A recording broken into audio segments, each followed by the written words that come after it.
PTT 2024 exam form भरने के लिए सबसे पहले आपको इस वेबसाइट पे आना है। वेबसाइट का लिंक वीडियो डिस्क्रिप्शन में मिल जाएगा। बाकी अगर आप गूगल पे सर्च करेंगे तो आप इस वेबसाइट पे नहीं आ पाएंगे, क्योंकि काफ़ी सारी फर्जी वेबसाइटें बनी हुई है।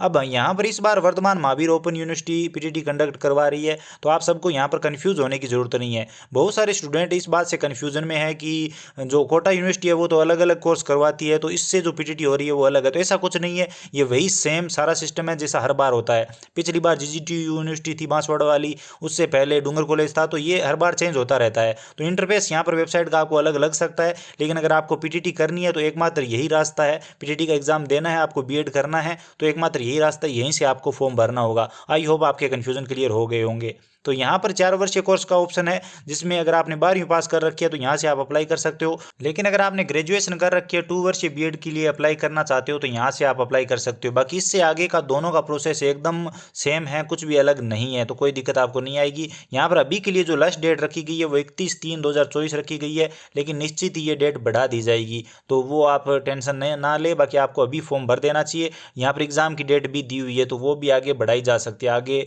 की जा सकती है। तो चलिए यहाँ पर click here for B Ed 2 year course पे क्लिक करते हैं। अब यहाँ पर फॉर्म के लिए आपके सामने बहुत सारे ऑप्शन आ जाते हैं। तो अगर आपको नया फॉर्म भरना है तो फिल एप्लीकेशन फॉर्म जो सबसे ऊपर वाला ऑप्शन है, इस वाले ऑप्शन पे क्लिक करना है। इस पे जैसे ही क्लिक करेंगे तो यहाँ पर निर्देशों के बारे में बताया जाएगा कि आपने निर्देशों का जो अध्ययन कर लिया या नहीं। तो अगर आप गाइडलाइन पढ़ना चाहें और कंप्लीट फॉर्म के बारे में पहले ही समझना चाहें तो आप समझ सकते हैं। यहाँ पर एक बार ये जरूर पढ़ लें अगर आपको टाइम है तो। उसके बाद यहाँ पर ओके करेंगे। ओके करने के बाद आपका फॉर्म शुरू हो जाएगा, जिसमें आपको अपनी बेसिक डिटेल भरनी है। जैसे कैंडिडेट का नाम आ जाएगा, पिता का नाम यहाँ पर आ जाएगा 10th की मार्कशीट के अकॉर्डिंग, और यहाँ पर डेट ऑफ बर्थ आ जाएगी। पेमेंट ऑप्शन में आपके पास 2 ऑप्शन है। यहाँ पर आप चाहें तो आईसीआईसीआई बैंक वाला ऑप्शन सेलेक्ट कर सकते हैं, या फिर ई मित्र चलान वाला। ई मित्र चलान सेलेक्ट करते हैं तो ई मित्र से पेमेंट होगा, और आईसीआईसीआई बैंक चलान सेलेक्ट करते हैं तो आप किसी भी बैंक के एटीएम कार्ड, किसी भी बैंक की नेट बैंकिंग और क्यूआर कोड, यूपीआई, इन सभी से पेमेंट कर पाएंगे। ये एक पेमेंट गेटवे है, तो सभी प्रकार के ऑप्शन यहाँ पर देखने को हमें मिल जाते हैं। यहाँ पर आप अपने मोबाइल नंबर दर्ज करेंगे और नेक्स्ट पे क्लिक करेंगे। नेक्स्ट पे क्लिक करने के बाद यहाँ पर आपको माता का नाम दर्ज करना है। यहाँ पर आपके मोबाइल नंबर पर ओटीपी आएगा, वो यहाँ पर भरना है। उसके बाद यहाँ पर आपको पासपोर्ट साइज फोटो अपलोड करना है, जिसका साइज यहाँ पर 100 KB से कम रखना है, और जेपीजी फॉर्मेट में आप ये फोटो अपलोड कर सकते हैं।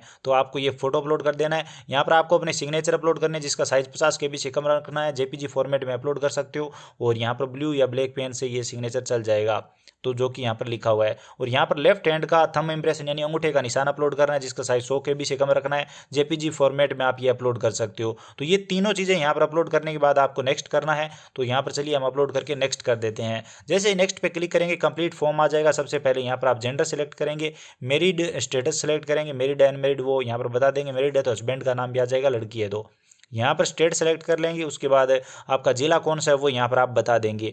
जिला बताने के बाद यहाँ पर कास्ट कैटेगरी यानी श्रेणी बताएंगे। आप जनरल है, ईडब्ल्यू से, ओबीसी, क्रीमिलियर या नॉन क्रीमिलियर। 8 लाख से ज़्यादा इनकम है तो क्रीमिलियर में आ जाएगा, 8 लाख से कम है तो नॉन क्रीमिलियर। इस सिद्धांत पे आप चलिए, आपको कोई दिक्कत नहीं आएगी। उसके बाद यहाँ पर SC ST हो या फिर MBC हो, कौन सी कैटेगरी में आते हो वो यहाँ पर आप सेलेक्ट कर लीजिए। अगर आप अल्पसंख्यक हो तो यहाँ पर आप यस कर सकते हो, नहीं तो आप नो करेंगे। उसके बाद आप रक्षक कर्मचारी आश्रित हो तो यहाँ पर यस कर सकते हो, नहीं तो नो करेंगे। अगर आप विकलांग हो तो यहाँ पर यस करके, और यहाँ पर 40% का आपके पास विकलांग सर्टिफिकेट भी होना चाहिए। कौन सी विकलांगता कैटेगरी आपकी वो यहाँ पर आप बताएंगे। अगर विकलांग नहीं हो तो यहाँ पर चलिए नो कर देते हैं। उसके बाद आपका आता है एड्रेस, परमानेंट एड्रेस यानी स्थायी पता। इसमें आप अपने वार्ड का नाम, गांव, क्षेत्र, कस्बे का नाम, पोस्ट ऑफिस, राज्य यहाँ पर आप भर देंगे। चलिए हम भर देते हैं। उसके बाद डिस्ट्रिक्ट आप अपना सिलेक्ट कर लेंगे। चलिए सिलेक्ट कर लेते हैं। उसके बाद पिन कोड यहाँ पर भर देंगे। उसके बाद आता है कोरस्पोंडेंस एड्रेस यानी आपका पत्राचार पता यानी वर्तमान पता। अगर आपका परमानेंट एड्रेस अर्थात स्थायी पता और वर्तमान पता एक ही है तो दोनों जगह पर एक ही पता भर देंगे। नॉर्मली सबका एक ही होता है, बाकी अगर आपका अलग अलग है तो यहाँ पर कोरस्पोंडेंस एड्रेस यानी वर्तमान पते में अलग पता आप भर सकते हो। तो यहाँ पर आप अपना पता वही सेम ऊपर वाला भर दीजिए अगर एक ही है तो ये सब बेसिक बेसिक डिटेलें हैं। ईमेल आईडी ऑप्शनल है, आप चाहें तो भर सकते हैं, नहीं तो कोई ज़रूरी नहीं है। उसके बाद आगे बढ़ेंगे। फ़ोन नंबर अगर लैंडलाइन नंबर है तो आप दे सकते हो। अब यहाँ पर बताएंगे आपने ग्रेजुएशन कैसे की है, आर्ट, साइंस या कॉमर्स, वो यहाँ पर आप अपने हिसाब से सिलेक्ट कर लेंगे। चलिए हम आर्ट सेलेक्ट कर लेते हैं। अब यहाँ पर टीचिंग सब्जेक्ट कॉम्बिनेशन यहाँ पर बताया जा रहा है। तो यहाँ पर टीचिंग सब्जेक्ट में आप सोशल स्टडीज़ कब ले सकते हो, जब यहाँ पर ग्रेजुएशन लेवल में, ग्रेजुएशन में आपके पास इनमें से कोई 2 सब्जेक्ट थे तो आप यहाँ पर सोशल स्टडीज़ ले सकते हो। तो यहाँ पर आपको ये देख लेना है ध्यान से, जैसे हिस्ट्री, पॉलिटिकल साइंस और ये जो सभी सब्जेक्ट हैं इनमें से कोई 2 सब्जेक्ट आपके पास ग्रेजुएशन में थे यानी बीए में थे, तो यहाँ पर आप अभी टीचिंग सब्जेक्ट में सोशल स्टडीज़ ले सकते हो।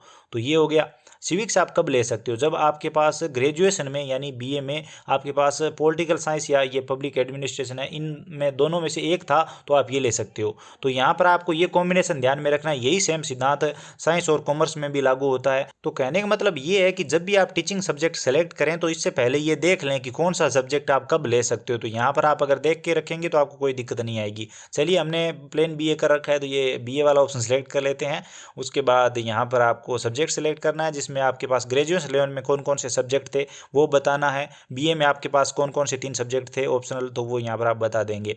तो यहाँ पर हमारे पास एक तो था यहाँ पर जियोग्राफी, और दूसरा यहाँ पर हमारे पास था हिंदी लिटरेचर, और तीसरा हमारे पास था पॉलिटिकल साइंस। तो यहाँ पर आपके पास जो भी सब्जेक्ट थे वो आप अपने हिसाब से यहाँ पर सेलेक्ट कर लेंगे। ये रहा पॉलिटिकल साइंस।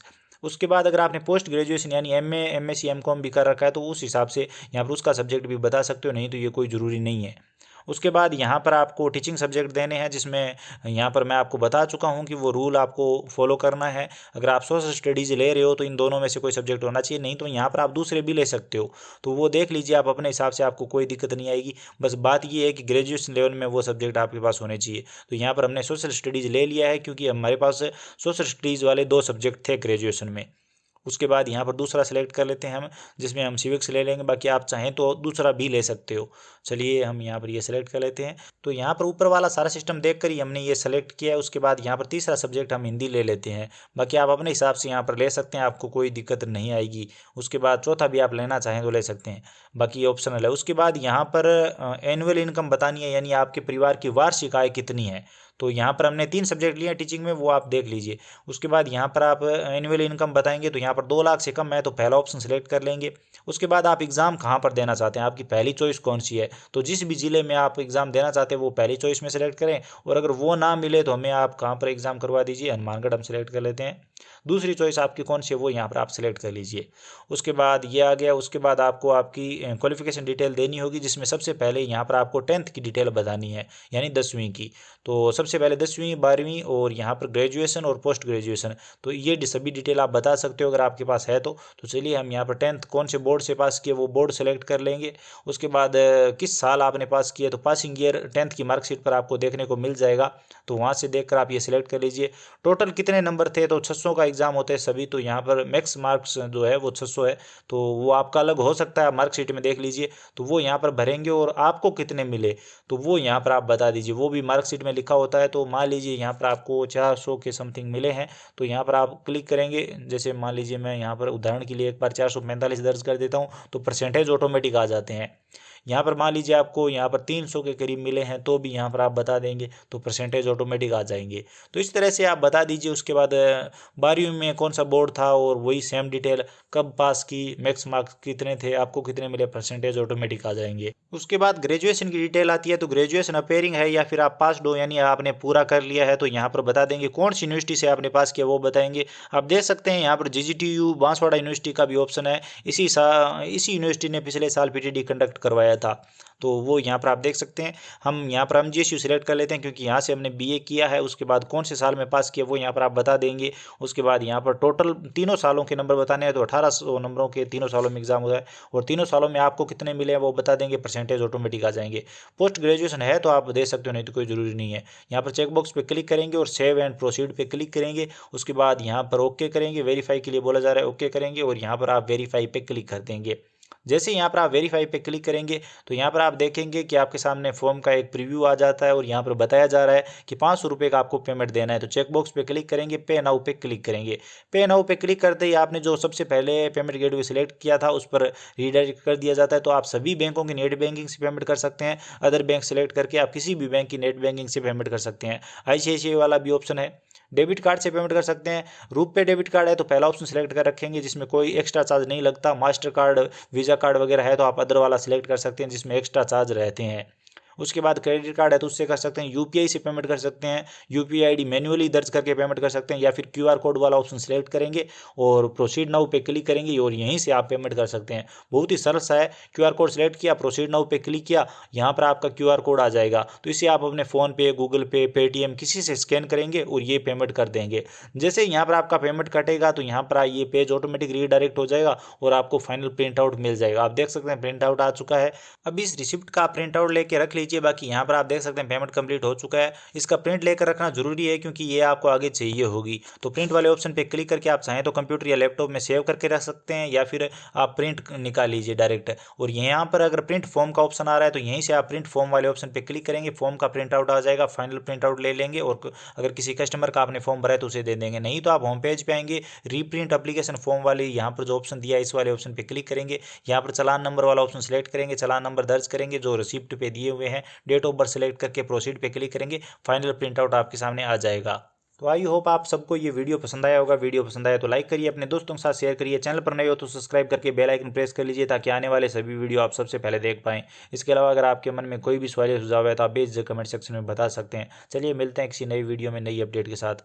अगर आपको फॉर्म भरने में कोई भी दिक्कत आ रही है तो आप बेझिझक कमेंट सेक्शन में बताइए।